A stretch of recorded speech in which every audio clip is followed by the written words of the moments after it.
নমস্কার আমার প্রিয় ছাত্রছাত্রীরা, আশা করি তোমরা সকলেই ভালো আছো।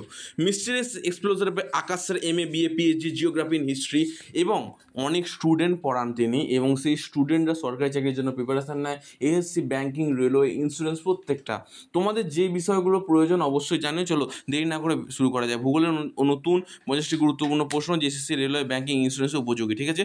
ভারতীয় পশ্চিম উপকূলের প্রধান বন্দর কোনটি? মুম্বাই বন্দর।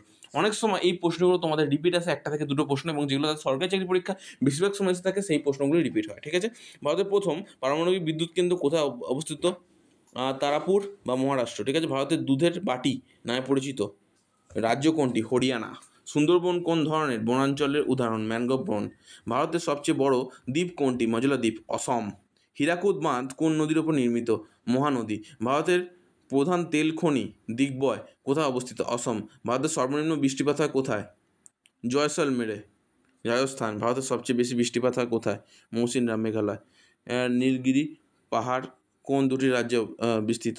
তামিলনাড়ু বা কেরল। ভারতের প্রধান প্রাকৃতিক গ্যাস উৎপাদন এলাকা কোথায়? বোম্বে হাই।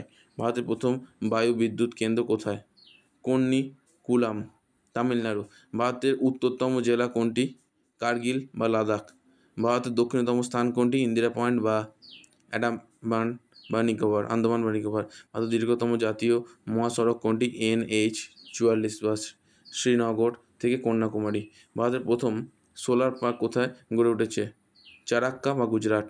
কোন নদীকে দক্ষিণের গঙ্গা বলা হয়? গোদাবরী নদী। ভারতের সবচেয়ে বড় মালভূমি কোনটি? দাক্ষিণাত্য মালভূমি। ভারতের সবচেয়ে বড় উপসাগর কোনটি? বঙ্গোপসাগর। ভারতের একমাত্র সক্রিয় আগ্নেয়গিরি কোথায় অবস্থিত? ব্যারেন দ্বীপ বা আন্দামান। পামের মালভূমি কোন নামে পরিচিত? বিশ্বের ছাদ। কোন রাজ্যে চিল্কা হ্রদ অবস্থিত? উড়িষ্যা। বঙ্গোপসাগরের উপকূলবর্তী সবচেয়ে বড় বন্দর কোনটি? কলকাতা বন্দর। ভারতের ধানের ভাণ্ডার কোন রাজ্য? পাঞ্জাব। নর্মদা নদী কোথায় গিয়ে মিশেছে? আরব সাগরে। কার্বি আরলাং পাহাড় কোন রাজ্যে অবস্থিত? অসম। সাহারা মরুভূমি কোন মহাদেশে অবস্থিত? আফ্রিকা। আশা করি এই প্রশ্নগুলো তোমরা যতগুলো প্রশ্ন 27টা প্রশ্ন বললাম, এই 27টা প্রশ্ন কিন্তু তোমাদের সরকারি চাকরি পরীক্ষায় বেশিরভাগ সময় কিন্তু তোমাদের জিজ্ঞেস করতে পারে।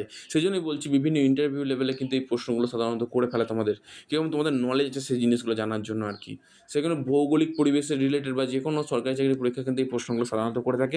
চ্যানেলে নতুন হয়ে থাকলে চ্যানেলটা সাবস্ক্রাইব করতে ভুলবে না, কারণ এরকম ভিডিও পেতে current affairs, general knowledge, math, reasoning সমস্ত কিছু কিন্তু যেগুলো তোমাদের প্রয়োজন অবশ্যই কমেন্ট বক্সে জানাও, সেই ভিডিও চলে আসবে। বিশ্বের দীর্ঘতম নদী কোনটি? নীলনদ। সাহারা মরুভূমি কোন মহাদেশে অবস্থিত? আফ্রিকা। বিশ্বের বৃহত্তম মহাসাগর কোনটি? প্রশান্ত মহাসাগর। বিশ্বের সর্বাধিক জনবহুল দেশ কোনটি? চীন। কিন্তু এখন সর্বাধিক জনবহুল দেশ কিন্তু ভারত সেখানে স্থান অধিকার করেছে। বিশ্বের সর্বাধিক তেল উৎপাদনকারী দেশ কোনটি? যুক্তরাষ্ট্র। এভারেস্টের শৃঙ্গের উচ্চতা কত? 8849 মিটার। ভারতের একমাত্র প্রবাল দ্বীপপুঞ্জ কোনটি? লাক্ষাদ্বীপ। সুন্দরবনের রয়্যাল বেঙ্গল টাইগার কোন রাজ্যে দেখা যায়? পশ্চিমবঙ্গ। গঙ্গার উৎপত্তিস্থল কোথায়? গঙ্গোত্রী হিমবাহ। ইয়ানুমা নদী উৎপত্তি কোথায়? যমুনোত্রী হিমবাহ। ভেলোর শহর কোন রাজ্যে? তামিলনাড়ু। গোবি মরুভূমি কোন দুটি দেশে অবস্থিত? মঙ্গোলিয়া ও চীন। বৈকার হ্রদ কোথায় অবস্থিত? রাশিয়া। আন্ডিজ পর্বতমালা কোন মহাদেশে? দক্ষিণ আমেরিকা। প্রশান্ত মহাসাগরের তীরবর্তী রিং অফ ফায়ার কি? ভূমিকম্প বা আগ্নেয়গিরির সক্রিয় এলাকা। গ্রেট ব্যারিয়ার রিফ কোথায় অবস্থিত? অস্ট্রেলিয়া উপকূলে। বিশ্বের সবচেয়ে বড় শুষ্ক স্থান কোনটি? আটাকামা মরুভূমি, চিলি। ভূমধ্যসাগরের সবচেয়ে বড় দ্বীপ কোনটি? সিলিয়া। আশা করি এই প্রশ্নগুলো তোমাদের জন্য খুবই গুরুত্বপূর্ণ। আল্পস পর্বতমালা কোন মহাদেশে? ইউরোপ। কোন নদীকে চীন বা ভারতের জীবনরেখা বলা হয়? ব্রহ্মপুত্র। খুবই গুরুত্বপূর্ণ। ব্রহ্মপুত্র নদীকে অনেক সময় আমাদের পুরুষ নদী বলা হয়, তিনি কিন্তু পুরুষের মতো কাজকর্ম করেছে, সেই জন্য তাকে পুরুষ নদী বলা হয়। ভারতের সবচেয়ে উঁচু জলপ্রপাত কোনটি? জগ জলপ্রপাত বা কর্ণাটক। পৃথিবী ঘূর্ণন কোন দিক থেকে কোন দিকে? পশ্চিম থেকে পূর্বে। ভারতের একমাত্র প্রাকৃতিক হিমবাহ হ্রদ কোনটি? রূপকুণ্ড বা উত্তরাখণ্ড। পৃথিবীর মোট স্থলভাগে কত শতাংশ এশিয়া মহাদেশে অবস্থিত? 30%। আর একটা কথা, লাস্ট প্রশ্ন যেটা তোমাদের বলবো সেটা খুবই গুরুত্বপূর্ণ প্রশ্ন। সেটা হচ্ছে আমাদের পৃথিবীর কোন রাজ্যে চপ শিল্পই একমাত্র প্রধান শিল্প? সেটা অবশ্যই কিন্তু তোমরা আমাকে কমেন্ট বক্সে জানাবে। যারা ভিডিওটা লাস্ট অবধি শুনলে আমি বুঝে যাবো তোমরা লাস্ট অবধি শুনেছো ভিডিওটা। অসংখ্য ধন্যবাদ। আর এই প্রশ্নগুলো সাধারণত সরকারি চাকরি পরীক্ষা আসবে এবং তোমরা জানতে পেরে যাবে। অসংখ্য ধন্যবাদ। পরে ভিডিও দেখাবো।